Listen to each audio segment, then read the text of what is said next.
Olá, tudo bem? Eu sou o professor Rafael Ruiz, da Universidade Federal de São Paulo, e coordeno o grupo de pesquisa em probabilismo e retórica jurídica.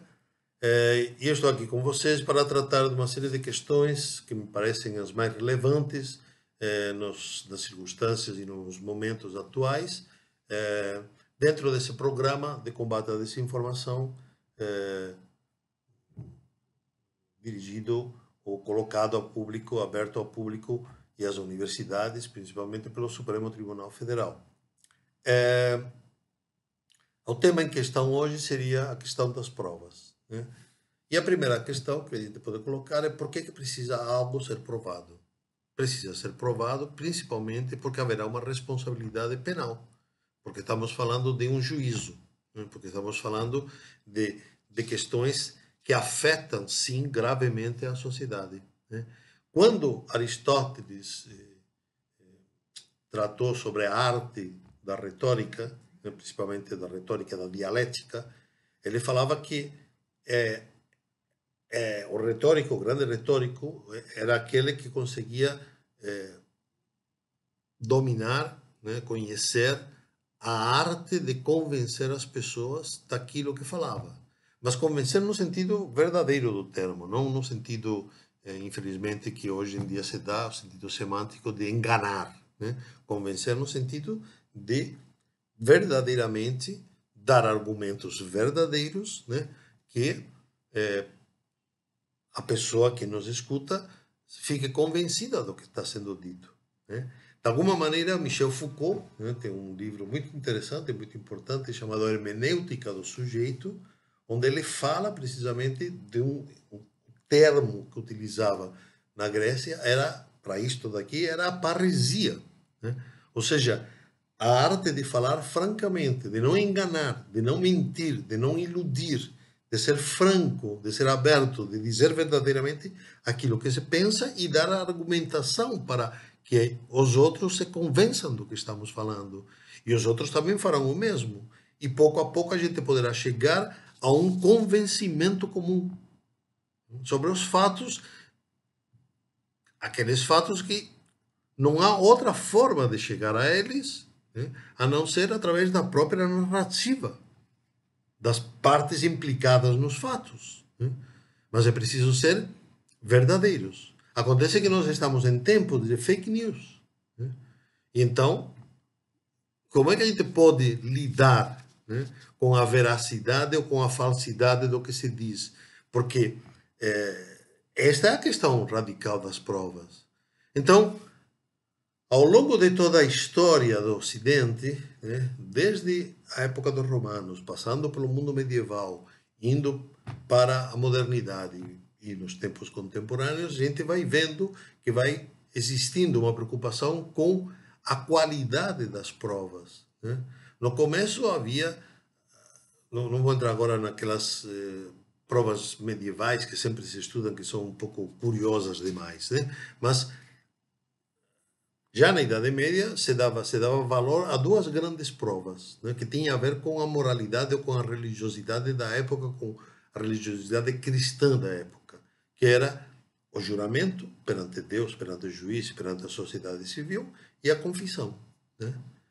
Agora, esses dois grandes meios de provas eram considerados as rainhas das provas, já no fim do século XVII, inclusive através da crítica feita por muitos membros da Companhia de Jesus, né, já foi sendo colocado um pouco à margem, pelo menos, de serem rainhas das provas, né?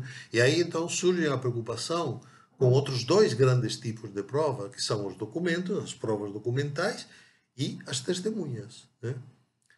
Esses passam, e ainda hoje são as provas mais fortes. Depois tem as provas dos peritos, né? Agora, também na Idade Média, também na Idade Moderna, também agora, surge um outro tipo de prova que é muito importante e que muitas vezes a gente não tem em consideração, que é quando essas provas não são suficientes para convencer o juiz para dar uma sentença, né? Qual seria então a prova que poderia ser dada? Então aí surge verdadeiramente a retórica jurídica, né? que são provas feitas por presunções, ou por conjecturas, ou por suposições.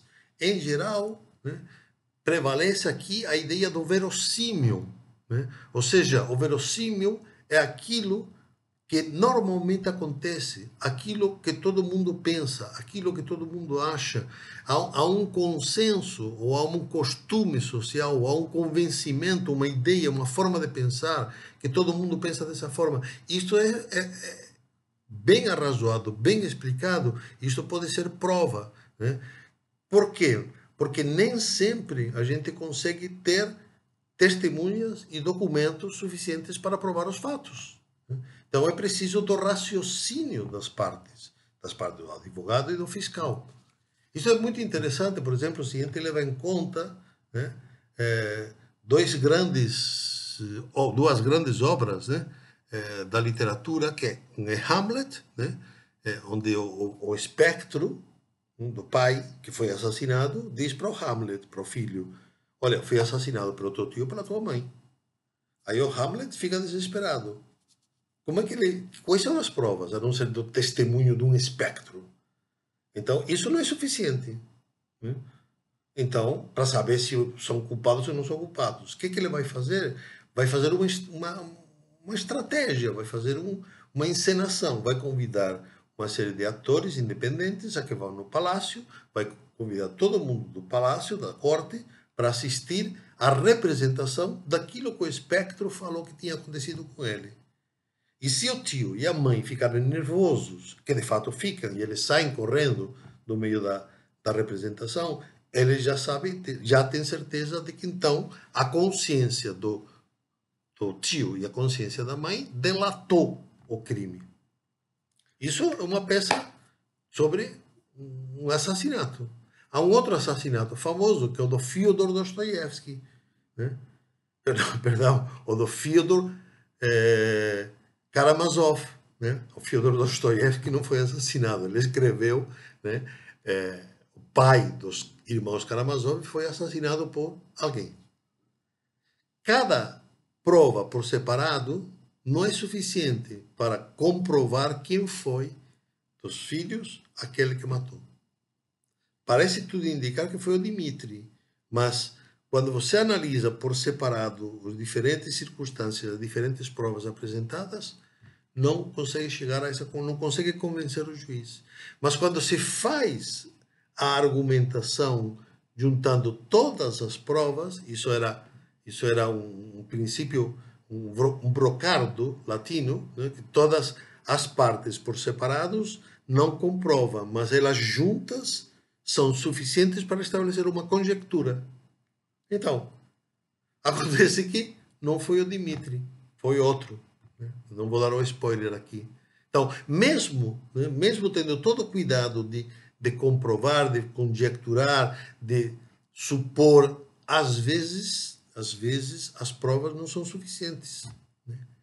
Então, como é que se pode fazer diante de um universo hoje onde a fake news praticamente domina toda a rede, todas as redes sociais, né? Porque o problema é, se a gente vai pela linha da tradição do Ocidente, né, é que a verdade dos fatos é a verdade da narrativa dos fatos. E as provas, o que provam, é essa narrativa. Agora, como é que eu posso chegar à intencionalidade? Aquela pessoa que está difundindo uma ideia errada, um fake news, uma notícia falsa, não porque é uma pessoa meio sem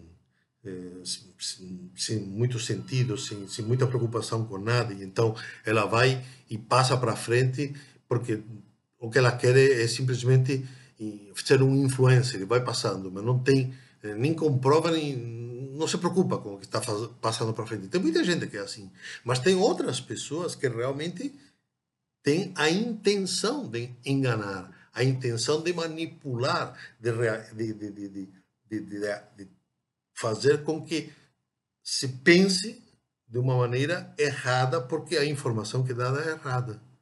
Se a gente chega na retórica, né, nos princípios, pilares básicos da retórica, já falamos disto, tem 3 pilares. Né? O logos, ou seja, aquilo que é falado. Né? Então é importante ver aquilo que é falado, a notícia que é dada. Né? O pathos, né? Que é assim, o que se pretende provocar no nível dos sentimentos. O que se pretende provocar com isto que é falado? Isso já é um bom indício, já é uma boa conjectura. Né? Se pretende provocar o medo, se pretende provocar a desconfiança, se pretende provocar. O que se pretende provocar? Se pretende provocar a ilusão, se pretende provocar a alegria, se pretende provocar a euforia. E o ethos. Este me parece que é o ponto mais importante. Em termos de retórica, era sempre o que se dizia. Quem é que fala? A gente sabe quem é que está falando muitas vezes. E se a gente não sabe, então é bom verificar quem fala, de onde procede essa informação. Né? Quem é? Porque na retórica o que importa mais do que o que se diz, importa quem é a pessoa que diz. Voltando a Hamlet, to be or not to be. Quem é esta pessoa? Né? O ethos é verdadeiramente importante, né? Porque, de maneira geral, a gente sabe quem é que está falando e a gente sabe da qualidade moral de quem está falando. Existe uma história, existe uma tradição, existe uma forma de ser, uma forma de se manifestar perante o público, perante a sociedade, que a gente conhece. Né? Então, normalmente, diante dessas dificuldades que estamos sofrendo hoje na sociedade contemporânea, nas redes sociais, eu diria assim, pensar sempre nos 3 grandes pilares, o logos, o pathos e o ethos. O que se diz, o que se quer provocar e quem é que está dizendo. Né? Como diria o velho Hamlet, to be or not to be. Era isso que queria falar hoje. Né? Continuaremos ainda mais 1 ou 2 vídeos e espero que esteja servindo nesse combate à desinformação e às notícias falsas. Até já.